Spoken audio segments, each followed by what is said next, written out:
This is Arab Talk on KPOO 89.5 FM in San Francisco.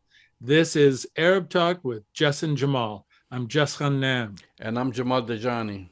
First of all, Jamal, to all of our viewers and listeners who are celebrating Ramadan Kareem.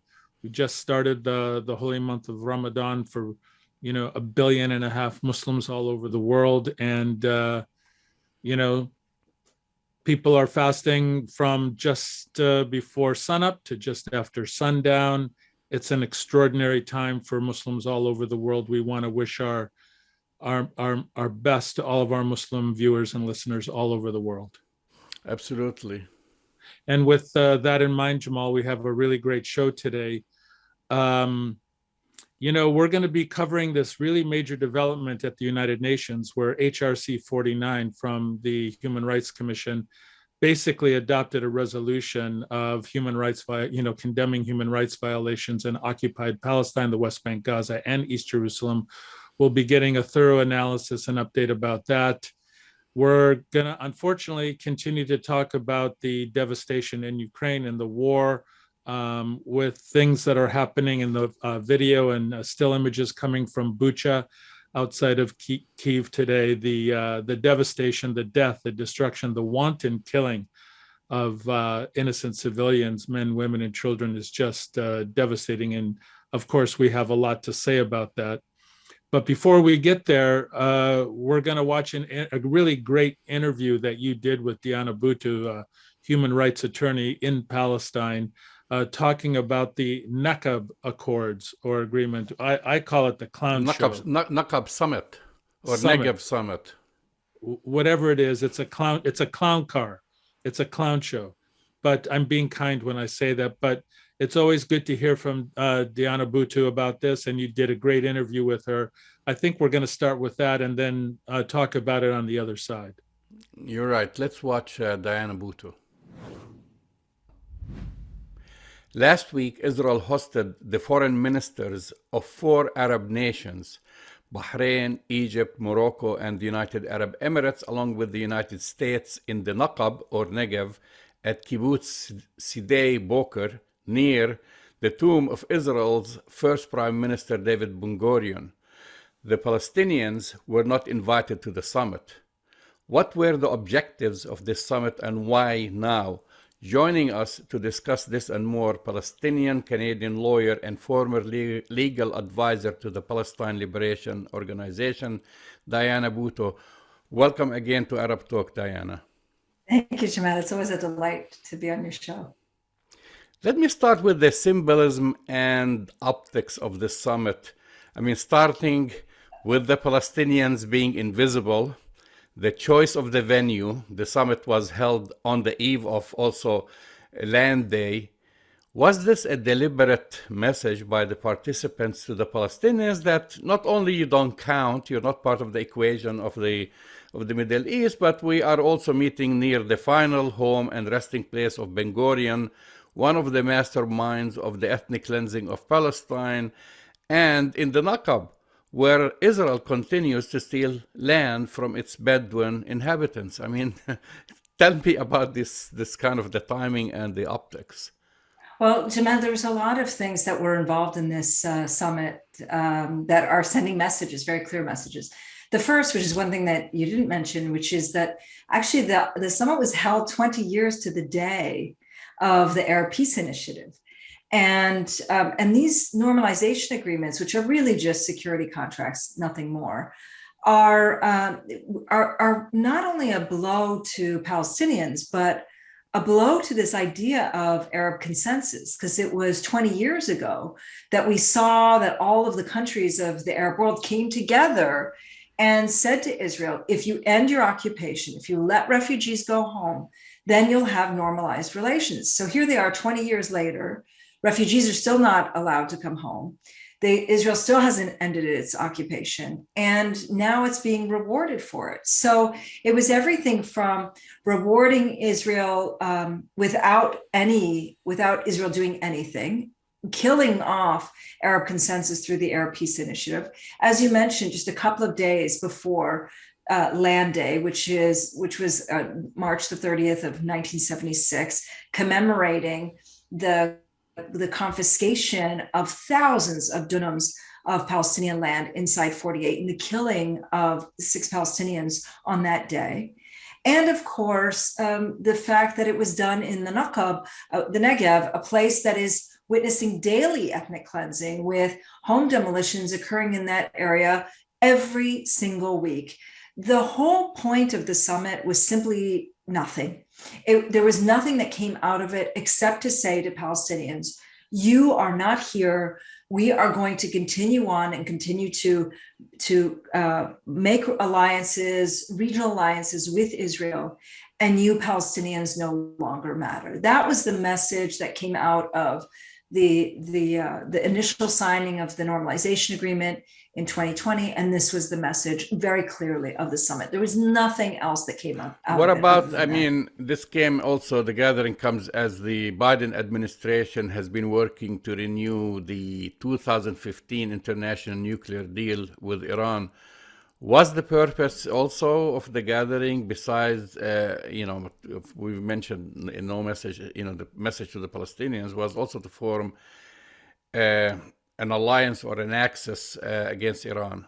Absolutely. That's always been the point behind these agreements, is that they've now divided up the Middle East, and they're looking at Iran as being the new evil or the new old evil.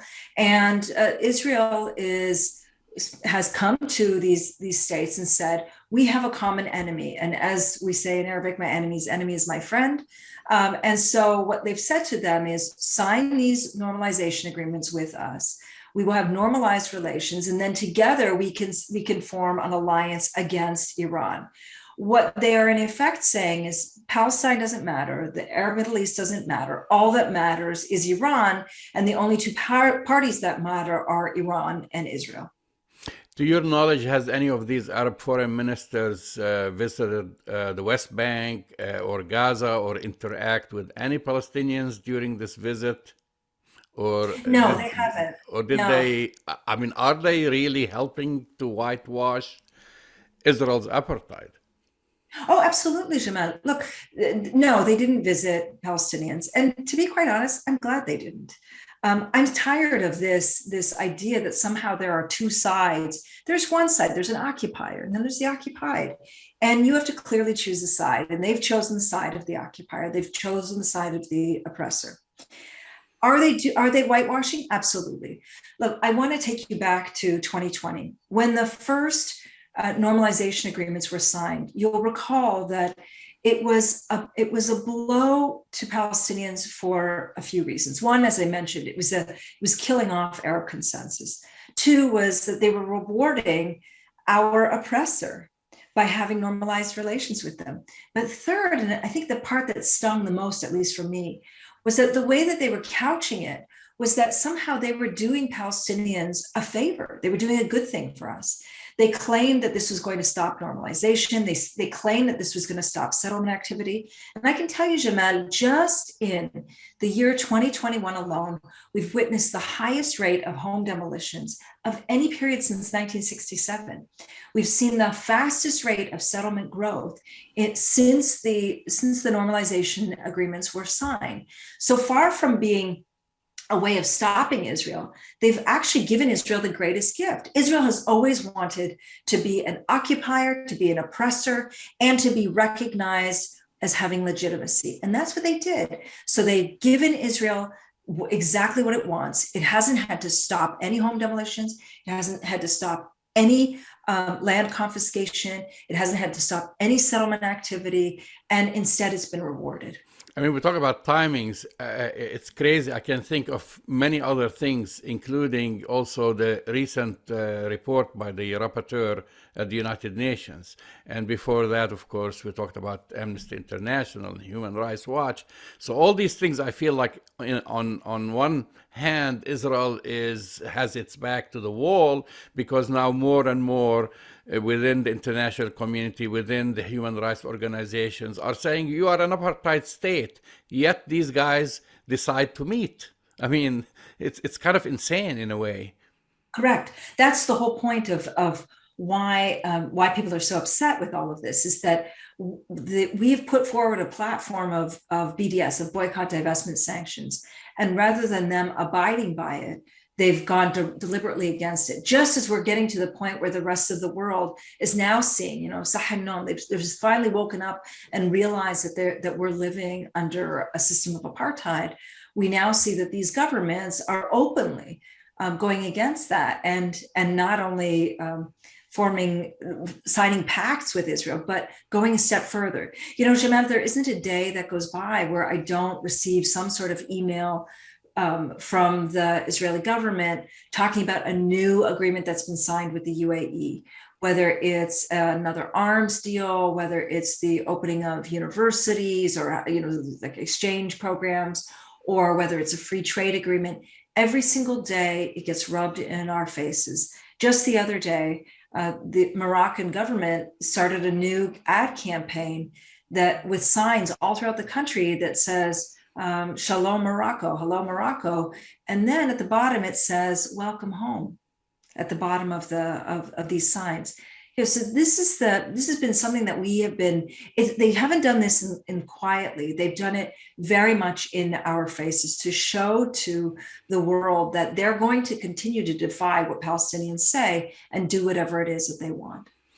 The Palestinian Authority criticized the summit, but they avoided condemning the Arab participants while warning them that Israel was using the meeting to avoid dealing with the Palestinian issue. How weak of a response was this? It's weak, but I'm not a fan of the Palestinian Authority, but I understand why it was done. And I'll explain why. It's a very weak response, and they definitely could have come out much stronger. As we've seen, for example, some of the MKs came out much stronger and criticized it very openly, and criticized the leaders very openly. The reason that the PA, the Palestinian Authority, comes out with these meek statements is they're afraid of a repeat of Kuwait 1991. They were afraid that if they were to come out and openly criticize the leaders of these governments, and these are not democracies, Jamal. You and I know that if anybody's going to pay the price, it'll be Palestinians who are living in these countries. And so the fear is that if they come out very harshly against the regimes themselves, that there will be repercussions to the Palestinians who are living there. So they sit quietly on the sidelines, really. I mean, that's what I've been seeing. Yes. They sit on the sidelines and they continue to ask for money. That one of the things that has been the most tragic of the Palestinian Authority is that the Israelis have turned us effectively they've turned the Palestinian Authority and us as people who are just traveling around requesting donor money from the Europeans and from the Arab states. And as we all know, that money doesn't come without conditions. There's always conditions that's placed on this money. Is there an impact or role about that, for example, Russia's invasion of the Ukraine and resulting U.S.-Russian tensions have had any effect on the summit? No, not at all. I think if anything, Bennett is trying to show that he is somehow a world leader, and he's been pushing forward and saying that he's willing to host a summit between Russia and Ukraine. And it's very laughable, given that that on the one hand he's trying to look like a leader on the world stage with Zelensky and with Putin and of course with these Arab states, but then of course ignoring the issue that they have caused and created and continue to cause and create, which is the ethnic cleansing of Palestine. Well, we started with the show talking about optics, but also the optics about what's happening in the Ukraine. Which is very tragic, but also it awakened many, at least Palestinians, I don't know if many Western reporters, to see the difference about their reporting about what's going on in Palestine. I mean, all the sympathy and towards Ukraine and showing images of the death and destructions, things that they have ignored to show in Gaza and report on in Gaza. How does this make you feel? Angry. Jamal, I've been watching the news and seeing the way, for example, that CNN has been reporting on Ukraine, and everything from lionizing and glorifying people who are fighting, to bringing sympathetic stories of couples who are trying to defend their homes, to then bringing sympathetic stories about families who've lost their children, and of course giving zero attention to Russia except to declare that they're the aggressor. And I think back to the years of reporting that CNN has done on Palestine, where just the simple context, trying to get the context in of occupation, was something that was impossible. People who were resisting military occupation were never lionized. People who were trying to defend their homes were never glorified. People who lost their children were demonized and told that we kill our own children, and facing this barrage of anti-Palestinian racism. Israel was always given a pass, unlike Russia. And it shows me that people do have the ability to provide context. They do have the ability to provide knowledge about what's going on, about being sympathetic, about taking a side. And what it shows me very clearly is that in the case of many of these Western journalists, they've taken a side, and their side has been Israel and only Israel. Do you think it's only like the pressure that they face from, for example, AIPAC and the Israel lobby, or is it as we've seen on TV? It's about brown and black people versus blonde and blue eyes, and that's why the coverage has been very favorable towards Ukrainians. I think it's been a mix. I think one is Russia has never been viewed as a sympathetic nation in the United States. Even in its heyday, it was still somewhat demonized. I think also the fact that it's Ukrainians and not Palestinians is something else. I think the fact that it's such short term rather than long term, dealing with this over the course of more than 7 decades, has made it easier for people to absorb it. And I think that the lobbies have played a role, as well as their own internal racism. There's a lot of anti-Palestinian racism that permeates in the United States, and it's been allowed to fester for several decades. How do Israelis, because I know you observe what's going on, how do they internalize, demonstrating in different towns and center of Tel Aviv, crying for Ukrainians when the misery and agony is just like few kilometers away? This has been, I've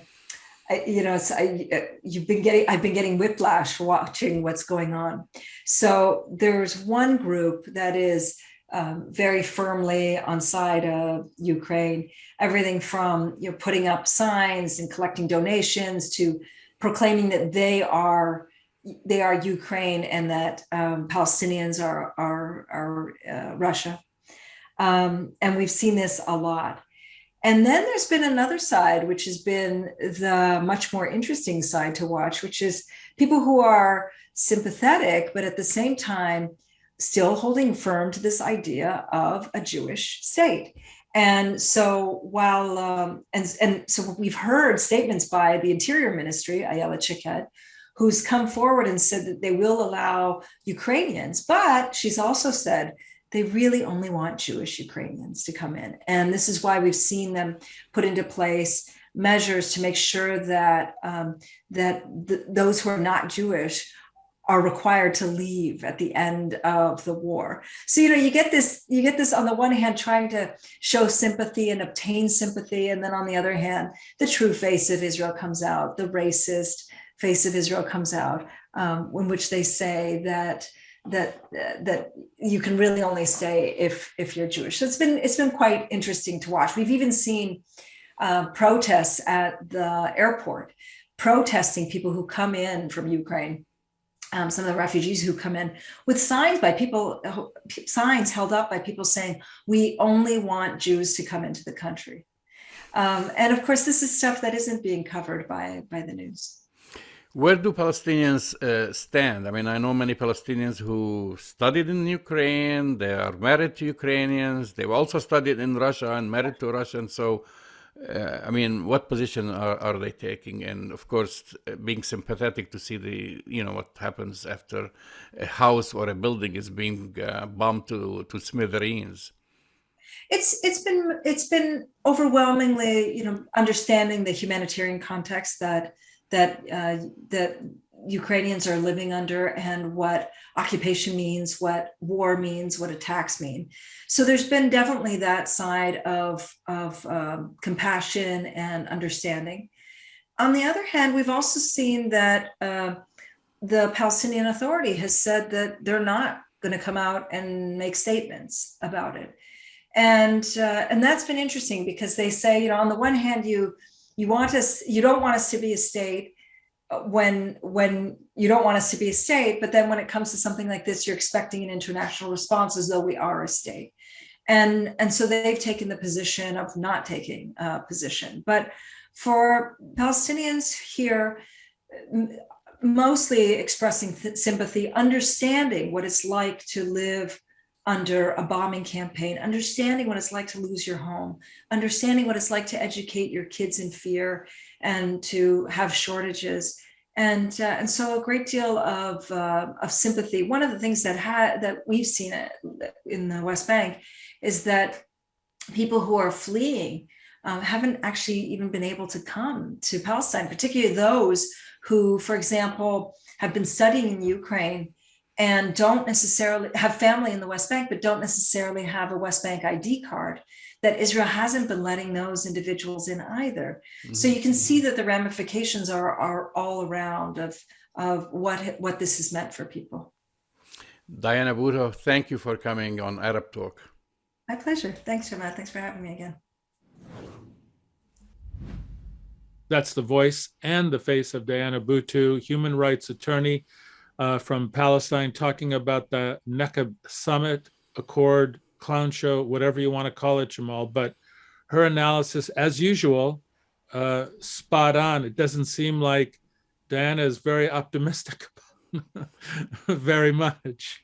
What to be optimistic about? Palestinians were invisible. So this is a summit to talk about the whole Middle East and peace in the Middle East, and it comes as a, continuation or a sub-chapter of the so-called Abraham Accords. Right. And then, of course, Palestinians weren't invited, and the focus was not on Palestine, it was on Iran, as if Iran is the biggest threat in the Middle East. When you have a country, an apartheid state like Israel, that has been certified by every single credible human rights organization that it is an apartheid state, by the United Nations. Recently, they've issued a whole report. The rapporteur of the United Nations issued a whole report. And of course, out of all these places they picked to come to, those, you describe them clowns or whatever, the Arab foreign ministers, they went to the Naqab desert, or known as also the Negev. This is the venue or where Bedouins are ethnically cleansed on a daily basis. I mean, it makes headlines almost every other week, with the Bedouin minority there who roamed the land and lived on the land for thousands of years. Israel is stealing their land every day on an everyday basis.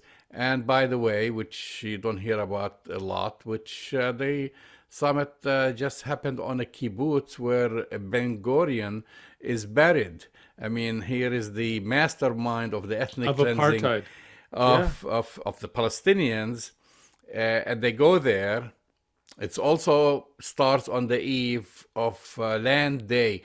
I mean, the optics and everything you can think about it, it's just like astounding. I mean, I just can't. Well, I can't describe it, to tell you the truth. Well, I would describe it as deeply provocative, Jamal. And the one thing you left out from, two things you kind of, I know you didn't intentionally leave out, but the irony is not lost on any of us that claiming that Iran is the biggest threat because of their nuclear weapons. The apartheid state of Israel has nuclear weapons, has over 200 warheads, is a nuclear power, never admits it, only kind of discreetly or very, very cautiously, kind of gently admits to it. But it's an apartheid state. That's a nuclear power. Okay, so I'm just going to take you up on this, Jess, and say Israel brought two things to the Middle East: nuclear weapons and apartheid.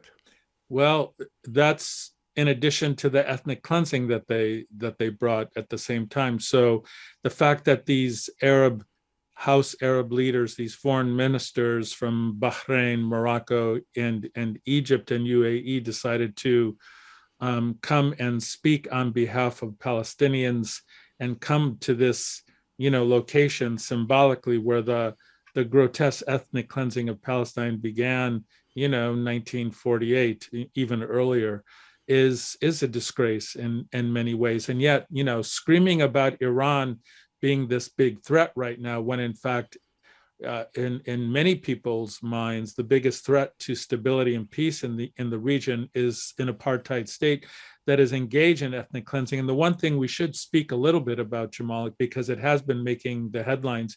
You correctly noted that this occurred on the eve of Land Day, and there was a lot of protests going on, and there were upticks in, attacks going on, in the occupied Palestinian areas.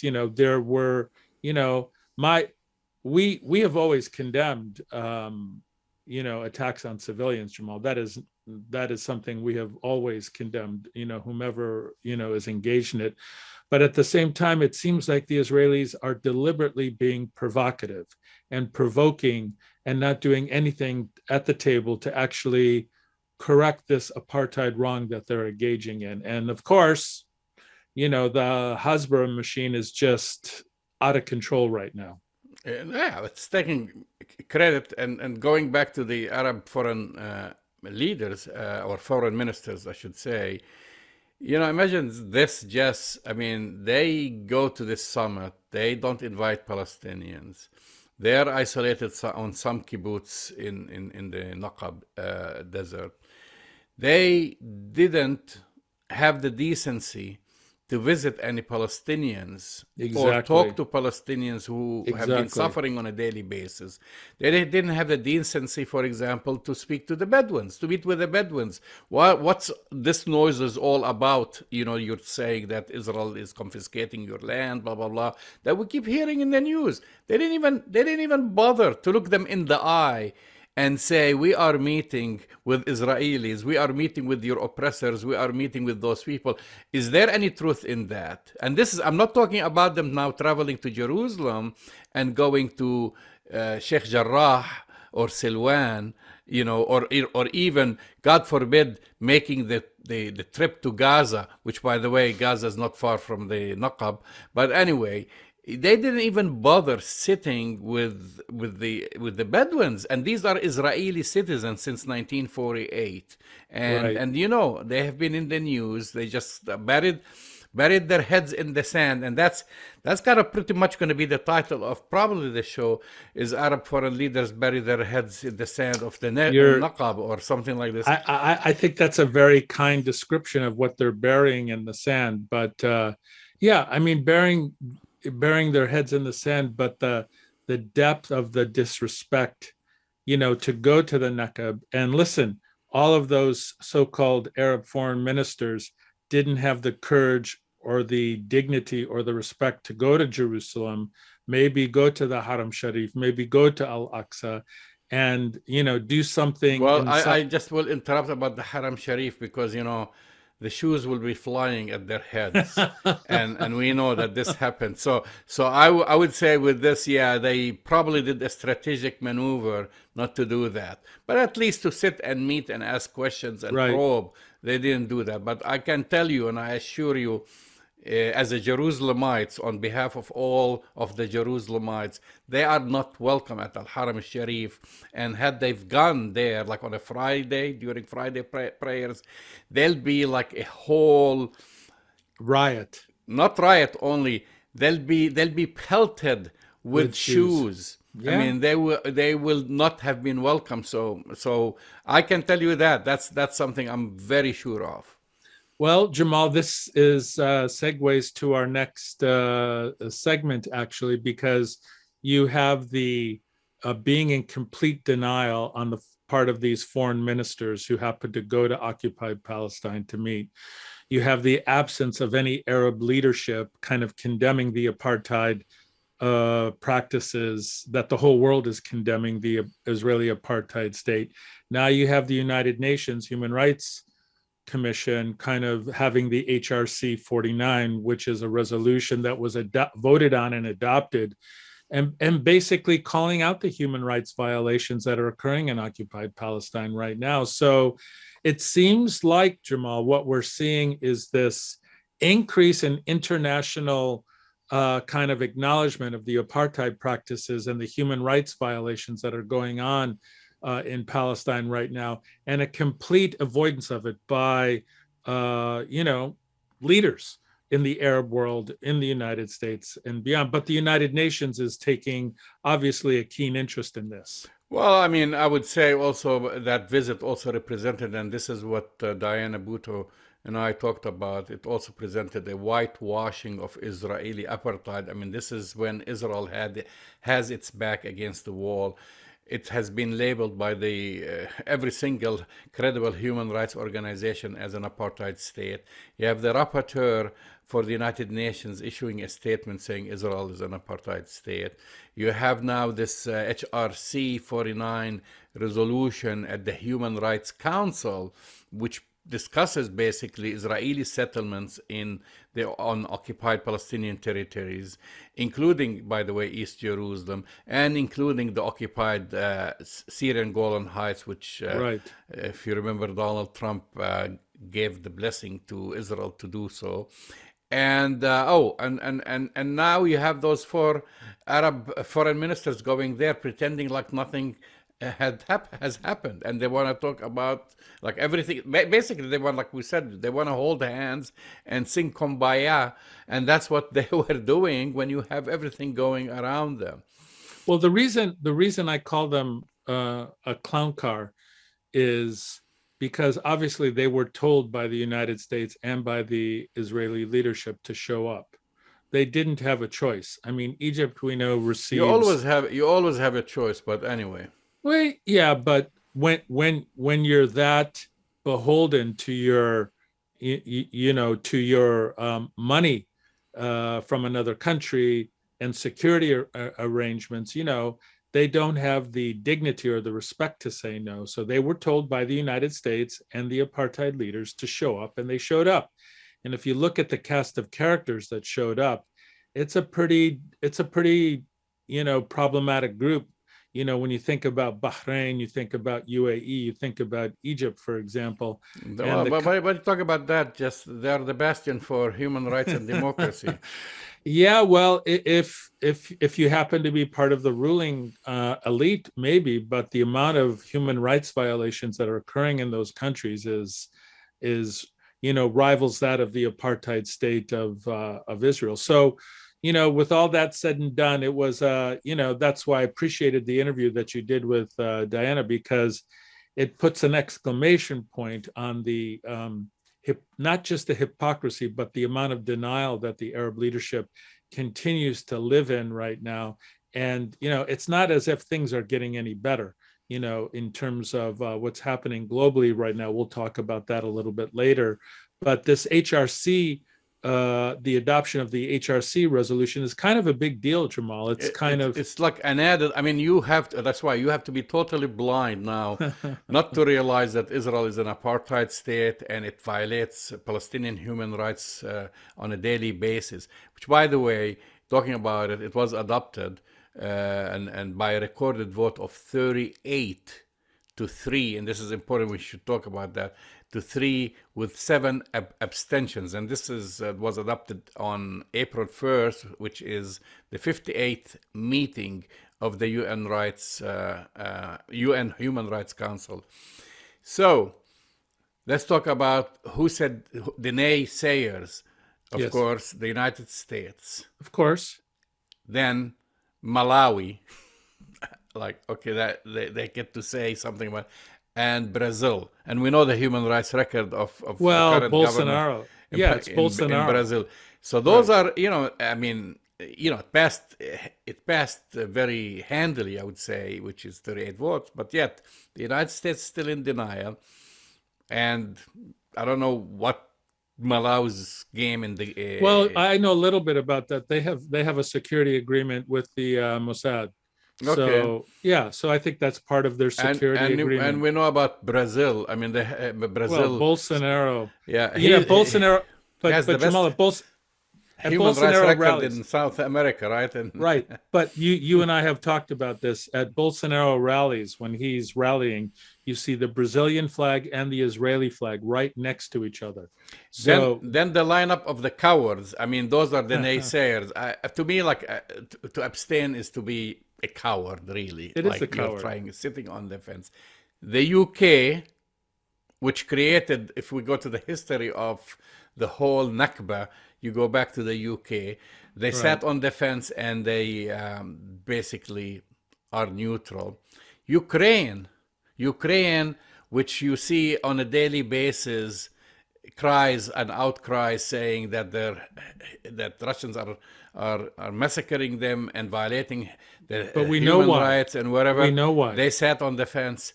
We know why they sat on the fence. Well, because I mean, don't ask the world to help you and condemn Russia if you have known for decades Palestinians have been abused.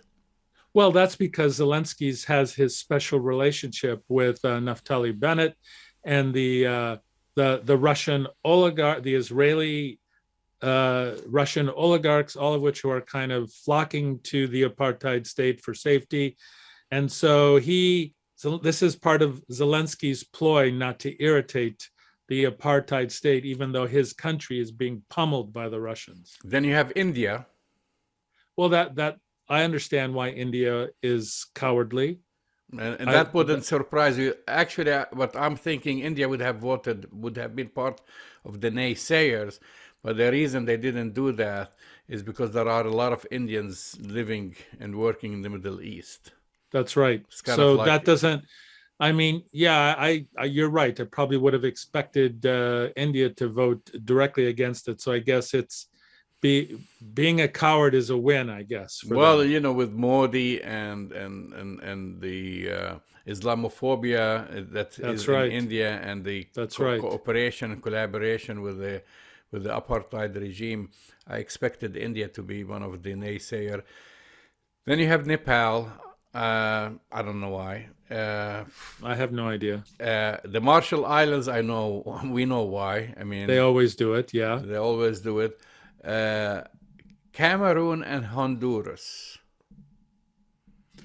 Well, that's a good one. That's a good call. I'm really surprised about Honduras. I know that they also have a security cooperation with the Mossad. I know that, but Cameroon, I'm a little surprised. I don't know much about that relationship between the apartheid state and Cameroon. Maybe, I don't know. Do you know anything about that? No, I didn't have time to, but I know, like, you're absolutely right. I mean, Israel ships a lot of weapons to African countries and to also now South America, Latin America. They receive weapons, they receive training by the Mossad. So I'm sure it has something connected to this. Yeah, and the Mossad does. And some of those also African countries receive financial aid from Israel. Right. And so it could have been, whatever pressure that they might have felt. But let's be real, Jamal. None of those countries are considered,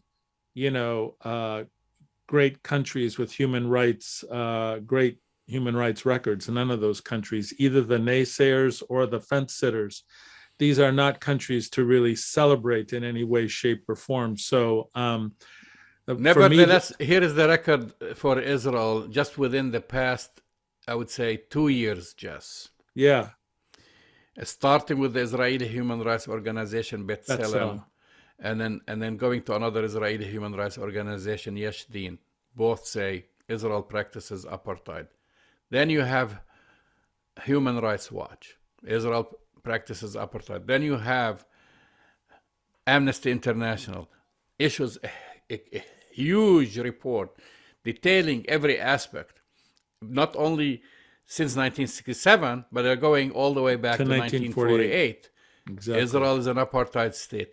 Then you have a summary that is presented by the United Nations rapporteur, and she come under all kinds of attack. Israel also practices apartheid and violates Palestinian human rights. And then you have HRC 49, which doesn't talk about apartheid, but talks about human rights violations. Right. And then, I don't know. And then seems like then you have countries like the United States with and senators and congressmen and so forth who will say Israel is the only democracy in the Middle East.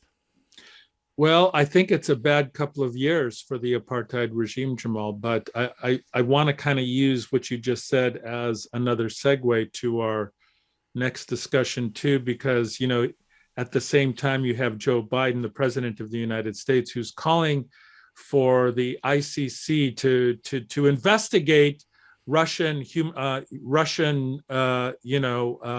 crimes against humanity for what they're doing in Ukraine.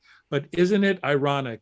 There's the 7 countries who never signed on to the ICC Rome Statute. Let's talk about who those countries are. Well, at least 2 of the countries, Jamal. 2 of the countries are the United States is not a signatory to the ICC Rome Statute. Neither is the apartheid state. So here you have the irony, right? Here you have all these. I can't listen to you with without smiling about it. Really, just it's beyond ridiculous. And then so we'll say that Putin has committed these war crimes. But what I know you probably share this experience with me, Jamal. When I see those pictures from Ukraine and I see Bucha, I think about Sabra and Shatila. I think about. I think about Gaza because I've seen those same images, many of them live myself when I've been there and you've been there, you know, the same kind of atrocities. And yet, you know, at least the Israelis are being brought to the ICC at least. But well, I just think it's also he not only this, but he also named Putin, and this is what President Biden said on Monday, as he condemned the slaughter of civilians in Bucha, Ukraine, amid the withdrawal of Russian forces from the region. And he put the blame squarely on Putin, Jess. And this is what he said. He said, "You may remember I got criticized for calling Putin a war criminal." That's on, he told reporters in Washington, D.C. And then, well, the truth of the matter, you saw what happened in Bucha. This warrants him. He is a war criminal. So basically, he called another president a war criminal, which means when you talk about the ICC, it's even beyond that. He specifically names the head of the state. I mean, right. We know Israel involved in Palestinian massacres going way back under Ben Gurion, like Deir Yassin and other places, and never been brought up to the ICC or even mentioned, to what happened in Gaza, what happened in Lebanon, Sabra and Shatila. You know, I mean, that's the irony by itself. Yeah, it's a big irony, Jamal. Not to mention what happened in Syria, and we're back to this thing about the kind of racism and Islamophobia and the narratives around, you know. And it pains me to even say this: okay massacres and not okay massacres. You know, massacres that rise to the occasion of being, you know, called war crimes and being brought before the ICC, and others, if they happen to be Muslim or Arab or Palestinian or Syrian or African or from Central America, those massacres don't matter. Let's talk about what's happening now. Yemen, Saudi Arabia, our favorite, what is it, country. Medieval state in the Middle East. You know, the United States turns a blind eye, just the same way they did that with the Khashoggi, the assassination of Khashoggi, and you have Saudi Arabia on a daily basis bombing and killing children in Yemen. Who's responsible? Well, I think, that's exactly right, Jamal. I do think, by the way, and I just have to add this little footnote as long as we're talking about Biden's hypocrisy. Isn't it interesting when, the United States needs oil? Where did Biden go to first? He went to Saudi Arabia and the UAE. They gave him the cold shoulder because of what Biden had said about Khashoggi. And I just think it's ironic that you have these, countries or these monarchies like UAE and Saudi Arabia who thrive by the protection, thrive in their human rights violations by the protection of the United States, when the United States needed a little help from them in terms of maybe having more oil produced during this time of the war in Ukraine. Both Saudi Arabia and UAE turned a cold shoulder. I even heard a rumor, and I don't know if this is true, maybe you do, that the Crown Prince didn't even return the call to the President of the United States. It was reported as such, actually. So the President of the United States can call an ally and not even have, the Crown Prince return the call. I think, Jamal, that there's enough hypocrisy and grotesque human rights violations going around. What is different, though, is that, as we've been saying, if you happen to be blonde and blue-eyed, then those deaths count towards bringing it forth to the ICC. But if you happen to be from some of these other countries, if you're from Yemen, Syria, Palestine, Africa, Central and South America, and you get massacred, the massacres that occur in Mexico, for example, are just unimaginable. And yet that is not ever brought to the same the other level. question, if you're not a signatory to the ICC, why even make that case? Well, because he's going to have the UK do the bidding for him, because that's the ultimate hypocrisy, that the apartheid state and the United States refuse to be signatories to the ICC because they're among the grossest violators. And people get a lot of heat if you say that the United States has committed war crimes. You have Lindsey Graham and all these senators who get all bent out of shape when you say things like that. But if you don't nothing happened in Vietnam, nothing happened in Iraq. And nothing happened in Afghanistan, right? So if you believe, and nothing happened in the black sites, also with the torture programs that went on, after 9/11. So if you believe that the United States is such a great defender and doesn't commit war crimes, why won't it be a signatory to the ICC Rome statutes? No one has been able to answer that question yet. That's a question I would like to address to Antony Blinken. I would like to ask Antony Blinken directly, why won't the United States sign on to the Rome statutes of the ICC? Very good question. Very good question. Yeah. We're asking it now. Yeah, well, we're asking it now. We doubt that the State Department or the president will ever deal with this. Yet at the same time, Jamal, the United States continues to miscalculate and misunderstand Vladimir Putin. Last week on this show, people were not on this show, but last week, the media brouhaha was, Putin and Zelensky are going to meet. Russia is pulling back. We're getting close to a peace deal. I know that I poo-pooed it. You poo-pooed it. Both of our analyses where you guys are completely misreading, Vladimir Putin. And tragically, Jamal, our predictions have proven to be true, because if anybody thinks that Vladimir Putin is pulling back or is moving towards peace, they're really delusional. And there is more to it now. Like they moved away from saying that, right? So that was the message last week, and now this week, the media is saying, well, Russia is losing the war, and he's retreating, but during the retreat, he's committing all these massacres. And I say, this is terrible, because you are giving people hope when you know that he is basically regrouping different areas to kind of give people hope, to say that I don't know, they're doing it for what, for sound bites, and that they're lionizing the Ukrainians as fighters and so forth. Right. But while in fact you have millions of people now, like made refugee. You have cities that were totally destroyed, and I don't know the number now. We don't have a proper count to how many Ukrainians have died. Instead, the media keeps saying, well, here's the number of tanks that were destroyed. Of course, the Ukrainians are fighting and doing their best.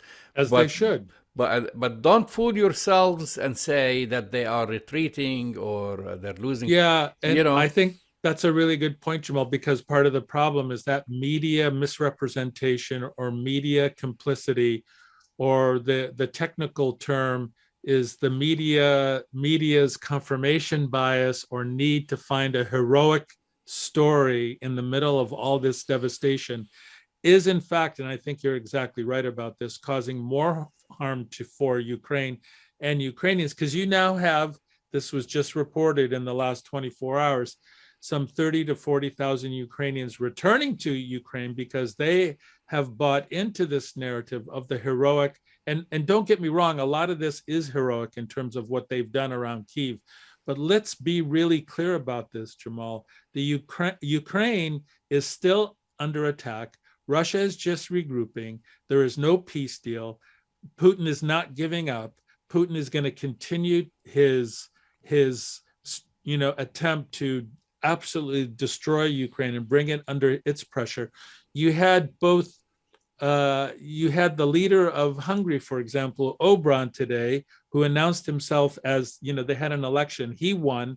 He's a Putin supporter. So this idea somehow that Ukraine is defending democracy and changing things and, supporting and protecting Europe, we're back to the same thing, Jamal. The media have completely misrepresented, and I think in a dangerous way, frankly. It's causing harm because the reality... For one thing, they're reporting one side. They're one-sided. One-sided. Whether you support... the media, it's not up to you to wear the Ukrainian flag or any flag on your sleeve. You're supposed to report on the facts. The facts, and they're not.